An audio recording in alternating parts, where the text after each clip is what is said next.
নমস্কার, কেমন আছেন সবাই? আশা করি সকলে ভালো আছেন ও সুস্থ আছেন। আমার নতুন ভিডিও আপনাদের সাথে শেয়ার করলাম। এখন ভোর 5:10 মতন বাজে, সবে আলো ফুটেছে আস্তে আস্তে। ছেলেকে জলমুড়ি খাইয়ে স্কুলের জন্য রেডি করে দিয়েছি, স্কুলের জন্য বেরিয়েও পড়েছে। এরপরে ঘরের একটার পর একটা কাজ সারবো। আগে ফ্রিজ থেকে মাছটাকে বের করে রাখবো, কেন এখন 6:15-20 মতন বাজে। এখন যদি মাছটাকে না বের করি তাহলে বেলা 8টা নাগাদ রান্না করতে পারবো না, কেন ফ্রিজের মাছ শিটা ধরে যায়, রান্না করা যায় না বড় ঠান্ডা হয়ে থাকলে।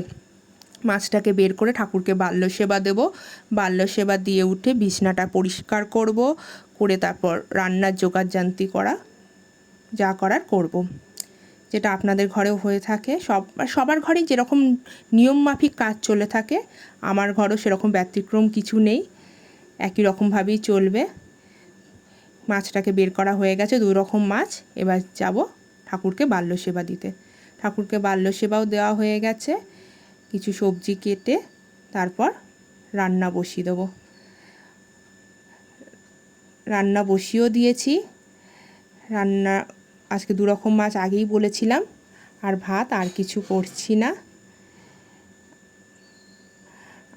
এর মধ্যে ছেলে আশা করি চলে আসবে, ও এলে ওকে কিছু টিফিন খাইয়ে দেবো, দুধ বিস্কুট যা খেতে চায় তাই খাইয়ে দেবো।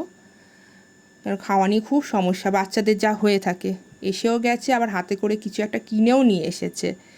কিনে কিন্তু সবই নিয়ে আসে, কিন্তু খাওয়ার বেলা খেতে চায় না। দুধ বিস্কুট খেয়ে উঠে কার্ড নিয়ে খেলতে বসে গেছে, ওর পছন্দের খেলনা। তার মধ্যে দেখুন বিছানাটা সব গুছানোও হয়ে গেছিলো আমার। এবার খেলা হয়ে গেলে এগুলোকে আমাকেই গোছাতে হবে। তারপর ওকে স্নান করিয়ে দুপুরে খাইয়ে ঘুম পাড়িয়ে দেবো, কেননা কালকে আবার স্কুল আছে।